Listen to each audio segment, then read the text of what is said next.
Alexandre Padilha ofereceu ontem à noite o Ministério do Esporte para o Partido Progressista. A proposta foi feita em uma longa conversa com o deputado André Fufuca, que é o líder da legenda e, digamos, um candidato a ministro também. Padilha disse que o governo se comprometeria a aumentar o orçamento do esporte para 2024. De novo, a história do orçamento, caso o PP aceitasse a vaga. Fufuca conversou com integrantes da sua bancada, que tem 49 deputados, e a opinião majoritária foi de que o partido não deveria aceitar a proposta do Palácio do Planalto para ocupar o esporte. Bom, vamos lá. Tem uma outra questão também, porque tem uma discussão que é um pouco mais forte, porque também na possibilidade de outro ministério não está fechando a conta. Alan, deixa eu te trazer para esse assunto, porque tem 37 ministérios. Antes do Alan, eu tenho uma questão com ele. Não vou te cobrar a aposta, porque moralmente eu perdi. Então, não. Qual foi a aposta? Qual foi a aposta? Relembremos a audiência. Eu não vou te cobrar porque você não perdeu. Então, não perdi e nem vou te cobrar. Mas relembremos a audiência sobre qual foi a aposta. Não, eu apostei. Apostamos. Apostamos, né? Eu e o Piper. 2 meses atrás, quando começou essa onda. Que a Ana Moser cairia do Ministério do Esporte. Por enquanto, então, não vai cair. Então, bateu na trave. De manhã eu acordei e falei, opa, vou comer uma pizza de graça aqui do Piper. E aí ele falou, não. Porque, na verdade, o PP achou muito pouco isso daí, porque estava prometido desenvolvimento social, mesmo que fosse desidratado com aquela questão de não entrar o Bolsa Família, mas aí a gente percebe que essa negociação não está tão simples assim. Segré, o governo tem 37 ministérios, não consegue fazer caber todo mundo, não conseguiu fazer, não consegue fazer agora e não consegue sequer, digamos, fazer uma dança das cadeiras para ocupar, digamos, arranjar um espaço para esses novos governistas aí. O preço está sendo cada dia mais alto, Piotr. Esse é o problema. Já não conforta mais as emendas, não vale mais um ministério que poderia tranquilamente ser uma secretaria. Ninguém precisa de mais ministérios. Lembrando que o limite foi a Dilma, né, com 39 ministérios. E duvidamos que chegue no 40 por aquela fala, lembra do Alibaba e 40 ministérios. Então é melhor não falar de 40, por favor. Qualquer coisa ficamos em 39. Mas o Fufuca, que tantas vezes apareceu no nosso programa, ele tem capacidade para qualquer cargo. Eu andei investigando qual era o currículo do deputado Fufuca. Ele é médico e faz tempo que está na área política, foi muito jovem, eleito deputado estadual e depois federal. Inclusive, votou a favor do impeachment da Dilma e votou a favor de manter contra a cassação do Cunha. E ele foi a favor do teto de gastos. Então, quando você avalia as questões ideológicas de pessoas que são propostas para ocupar cargos, você vê que a questão de valores não é muito importante na política. O importante é como essa pessoa vai votar a partir do momento que ele tem o cargo que ele desejava. E o Ministério hoje já não tem muita validade. Não é importante. O Ministério do Esporte parece irrelevante. Tá certo, ele é médico, não tem nada a ver com esporte. Mas aqui o importante é entregar um cargo e recursos. E agora parece que o preço está mais elevado, Piotr. Por isso que não está sendo suficiente para o PP a proposta de ministérios que está sendo dada para ele. Agora são 4 horas e 27 minutos. Quem estava nos acompanhando, quem estava, na verdade, no intervalo pela Rádio Jovem Pan, agora também está nos acompanhando aqui no 3 em 1. Sim, sou eu, Adalberto Piotr, que estou aqui hoje. Evandro Cini, na verdade, está num imprevisto, não permitiu que ele estivesse aqui. Hoje eu estou aqui, digamos, trazendo paz a esse programa aqui entre Piperno e também, eu diria que foi uma tarefa franciscana entre Alangani e Piperno. Tanto que já resolveram até o problema da aposta. Exatamente, até a aposta a gente, né? O Piperno queria pagar, falei, não precisa. Segredo, se você precisar que eu vá fazer a mediação das eleições argentinas, me chama, porque eu tenho um currículo bom, tá? Não, mas Piotr, isso acontece porque eu não estou presencial. Quando eu estou presencial, eles são comportados. Tá bom. Mas vamos lá. Fato é que nós estamos aqui discutindo justamente todas essas questões dessa, digamos, pretensão de uma nova configuração da esplanada dos ministérios e os dois partidos, tanto republicanos quanto PP, não estão gostando muito das propostas. Até porque o ministro que teria que sair também do Portos e Aeroportos não está gostando da ideia. E aí recorreu-se, inclusive, ao vice-presidente Geraldo Alckmin, que é do PSB também, para tentar intervir nessa história. Fato é que nós noticiamos aqui, você nos acompanha aqui pela Jovem Pan, sabe, que é sempre assim, antes da próxima viagem do presidente Lula, essa reforma deve acontecer. Ou logo após a chegada da viagem, essa reforma pode acontecer. Tudo indica, ele viaja agora, se não me engano, de novo sexta-feira, ele deve ir para o G20, é isso? Alguma coisa, se não me engano, né? Exatamente. Aí. Não vai sair, Piperno. De novo, tudo indica, a menos que muita coisa. Em Brasília, tudo acontece rápido também, às vezes. Ou não. O Piotr, outro dia eu comparei aqui essa história da reforma ministerial com o Bem Amado. Você lembra quando o Dorico Paraguaçu queria inaugurar um cemitério e não morria ninguém? Ele ficava desesperado, torcendo para que morresse. Ele tinha que inaugurar o cemitério. Isso. O Lula está nessa situação em relação a esses ministérios pendentes aí. Quer dizer, oferece um ministério aqui, outro ali, o PP acha pouco, o outro não quer sair e tal. E assim, e essa história, ela já se arrasta há mais de 2 meses. É claro que o nobre deputado Fufuca, o Fufuca, por estar um deputado muito cortejado, um pouco antes do impeachment também, porque ele votou pelo impeachment, mas assim, uma semana antes ele era tido como um voto duvidoso, então todo mundo, né, tentava seduzir o Fufuca, ele acabou votando pelo impeachment e tal. Então, veja, eles querem dinheiro, não quer um ministério qualquer, então quer um ministério portentoso, por exemplo, né, o da ação social lá com o Bolsa Família junto.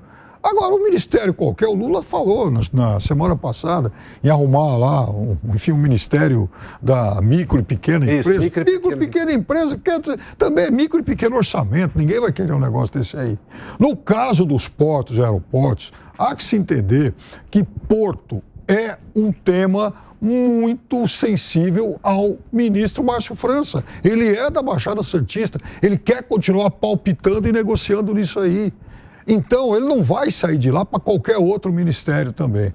Agora, o fato é, resolve primeiro, agora o governo quer fazer essa reforma em bloco, de uma vez.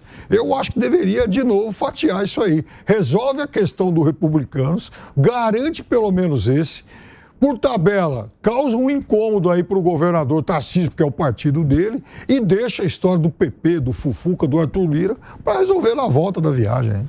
As relações são assim, os partidos que querem entrar no governo querem poder de orçamento, dinheiro, para poder alegrar a base deles, e o governo quer o voto, só isso. Ou seja, digamos, relações programáticas, para usar uma expressão dos anos 90, não tem nada, não é nada disso, é só um toma lá da cá, eu tenho esse interesse, me entrega isso. Ou seja, enquanto isso, o país precisa discutir todos os outros temas, viu, Alan? Pois é, o problema é que o governo prometeu uma frente... O Márcio França que procurou, aliás, o Lula procurou, o presidente Lula que procurou o vice-presidente Alckmin, que é do mesmo partido do Márcio França, porque o Márcio França falou que não vai sair de pós aeroportos, como já antecipou aqui o Piperno, porque aquele é um assunto caro a ele. E só para lembrar de uma outra coisa, que é exatamente a privatização do Porto de Santos, que defende o governador Tarcísio desde a época em que era ministro no governo Bolsonaro. Não, exatamente. E o governo, ele prometeu, né? O governo Lula, essa frente ampla, ministério para todo mundo, só que na prática é muito difícil você agradar a todos, até porque esse orçamento, ele é limitado, então significa que se algum partido, né, ou representante do partido ficar com mais orçamento, significa que o outro vai perder e ninguém quer abrir mão. O Fufuca me lembra um pouco, aqui eu gosto de metáforas futebolísticas, Piperno, você vai concordar, o Cafu. O Cafu era um jogador que ele jogava em qualquer posição, né? Você podia botar ele na lateral, no meio-campo, no ataque. Então ele quer um ministério. Qual? Não importa. Eu só quero um ministério que tenha bastante recursos. Veja que até pouco tempo o ministério... Mas isso é uma maldade com o Cafu. Não, é só na questão... campeão do mundo. É só na questão de ser polivalente. Eu entendi. Porque... Mas a polivalência mas eu do Cafu era nobre, o Cafu era brilhante. Fala. O grande narrador Alexandre Santos tinha lá um bordão, né? Cutuca que dá, aí deu. Agora é Fufuca que dá. Por enquanto não deu. Então, veja, até ontem, talvez o Ministério do Esporte atendesse aos interesses, né? Porque eles iam turbinar também o Ministério do Esporte com verbas. Como tem demorado essa reforma ministerial, Piotr, o preço da reforma ministerial também sobe. Agora já não interessa o Ministério do Esporte. Eles querem um ministério Tem uma outra coisa nisso. maior. Tem um outro componente nisso, que é o seguinte, então a versão oficial do Fufuca, do PP, enfim, conversamos e achamos pouco. Veja, esse já seria um ministério turbinado pela PL lá das apostas esportivas. Isso. Então já ia ter mais dinheiro. Agora, tem outro componente. O Fufuca, se assume o Ministério dos Esportes, ia enfrentar uma feroz oposição da comunidade esportiva, que se alinhou a Ana Moser já faz tempo e está defendendo com unhas. E tem a outra questão também de você tirar uma mulher, porque foi também uma pauta do presidente Lula de ter mais mulheres no seu... Mas isso era só... isso é mentira, ele joga, eu lógico. estive Mas... na última terça-feira da campanha eleitoral, antes do primeiro turno, eu estive em um evento da campanha do presidente Lula que envolveu esportistas. Então, vamos lá, atletas de várias modalidades. O evento, enfim, jornalistas recebiam um convite para assistir. E lá no fundão assistindo e tal, e observando. Por exemplo, Ana Moser, ela é uma pessoa próxima. Eu vi como as pessoas, né, enfim, recepcionaram a Ana Moser, cumprimentaram efusivamente. Tal. Agora você vai falar para toda aquela turma, olha, é o seguinte, Ana Moser agora não dá mais. Só ver hoje, por exemplo, manifestações no Twitter de gente fiel ao Lula. Mas vamos lá, o Lula pouco se importou com isso, porque o Ministério do Esporte sempre foi o que poderia ser cortado.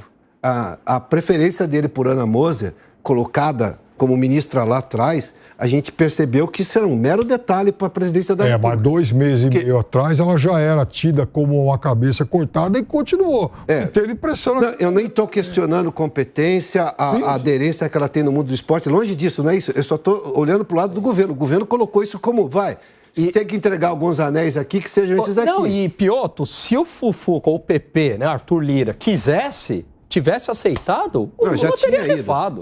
Então, o que demonstra que o compromisso do presidente Lula é muito maleável com as coisas e com as pessoas. E nem questiona o compromisso do Lula em relação ao Ministério do Esporte, que obviamente para ele não é lá o Ministério de primeira grandeza, mas sim a oposição que o Fufuca receberia de quem trabalha com o esporte. Segré, diga lá. E agora imagina a situação de cada um desses ministros, né? Ana Moser, França. Ele acorda e não tem a mínima ideia se termina o dia no mesmo cargo que ele estava quando acordou, porque está sendo moeda de troca. E claramente você não pode trabalhar na incertidumbre, nessa incerteza de não saber se você está no cargo e pior, ficar sabendo pela imprensa. E vou mais longe, olhar a agenda presidencial dizendo, eu vou ficar ou não vou ficar. Será que o presidente viaja? Então tenho mais uns dias porque ele só resolve quando ele volta. Então estou desejando que ele viaje para ficar mais uns dias aqui no cargo.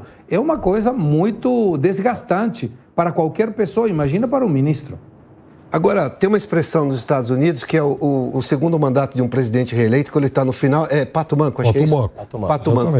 Esses ministros, relembrando, já que a nossa querida Ana Paula participou conosco aqui, esses ministros são todos patos mancos, é isso, Segré? Porque o Segré apontou uma coisa importante, porque eles estão na Berlinda há 2 meses, é isso? Por mais que tenha persistido, como fez menção aqui o Pipero, no caso da Ana Moser, mas eles estão são patos mancos há 2 meses. Quer dizer, está todo mundo só esperando o dia que ele vai embora.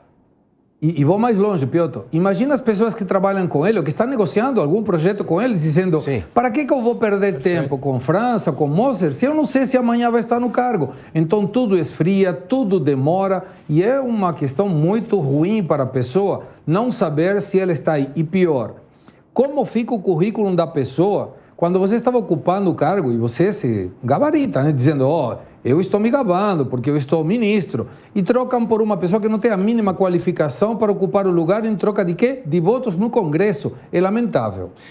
Eu vou pegar esse argumento juntando tudo que os nossos convidados aqui já disseram a todos vocês. O Márcio França é um ex-prefeito e ex-governador. Ou seja, não é qualquer um. Você pode gostar ou não gostar, achar que... Bom, isso é outro detalhe. Mas eu estou dizendo, olhando para o currículo, como levantou aqui o Segré essa questão. A Ana Moser é uma multicampeã dos esportes também. É isso? Jogadora de vôlei, enfim. Tá.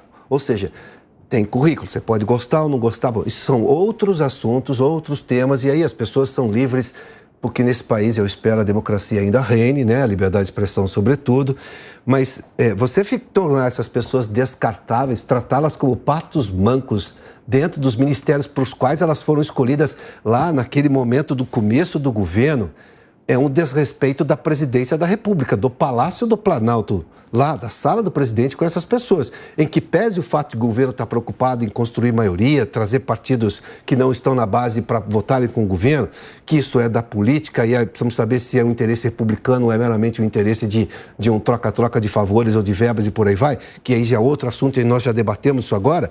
A questão é você destratar as pessoas, tratá-las como superficiais, como vai, corta, né? São meros anéis, os dedos vão ficar. Isso me lembra, por exemplo, o PCdoB lá, quando o Aldo Rebelo estava no PCdoB e negociava com o PT, olha, vou apoiar o PT agora numa comissão da Câmara, na presidência depois, quando terminar, vocês nos apoiam. E não vinha esse apoio nunca, em boa parte dos casos, né? Aquela coisa de virar alguém que é descartável. Isso em política é terrível, convenhamos, porque você fere a honra das pessoas, você fere o orgulho das pessoas, e elas têm direito de se sentirem feridas, tá? Você fere o currículo das pessoas, além do que é um desserviço ao país, como o Segré falou. Quem está combinando alguma coisa com o Márcio França ou com a Ana Moser vai levar a sério como? Eles vão estar no cargo? De que jeito? E o que eles podem assumir também? Imagine, coloque-se na condição deles. O que eles podem assumir? Eles não sabem se vão ficar no cargo. Por quê? Presidência da República decide. Quem decide ministro é assessor de primeiro escalão. É esse o nome. Ministro é um nome bonito para um assessor de primeiro escalão. Se o presidente quiser tirar, tira. Né? Claro que tem a política, né? Pede para ele pedir demissão, mas enfim, é a mesma coisa. O Fufuca vai ser o ministro porcina, né? Aquele que foi sem nunca ter sido, porque ele é ministro já há mais de 2 meses. Imagina, por exemplo, ele é, às vezes, enfim, cumprimentado pelos seus pares, ministro, mas de fato o crachá dele, o cartãozinho lá de visita, a gente não sabe se vai de fato mudar. Imagina o resultado que isso dá na votação da Câmara, depende de um voto desse? Foi tratado dessa maneira? Então, claro que agora também tem uma coisa, o governo tem que delimitar um pouco mais o que ele quer. Então, também não dá para virar o governo ônibus, onde vai todo mundo embarcar, não cabe. Então, se não der para fechar um acordo agora com o PP, paciência, segue a vida. Porque a rigor, quem é que se tornou oposição hoje? Só o PL. Não, e porque lá atrás o governo topou esse jogo, né? Porque tá todo mundo colocando o Centrão aí como agora o inimigo do governo. Não, mas peraí, o governo topou entrar nesse jogo, né? De repartição aí de recursos. Grande problema é com quem que fica essa verba. Havia um acordo de parte do orçamento secreto que foi congelado pelo Supremo Tribunal Federal de distribuição desse orçamento secreto. E esse orçamento secreto, o antigo orçamento secreto, não estava chegando na mão aí das lideranças conforme combinado. Começou uma briga por disputa orçamentária. Mas o governo topou, entrou neste jogo. Então, os dois aí são culpados nesse modelo que é perverso para a população, que é a mesma turma que acaba pagando a conta.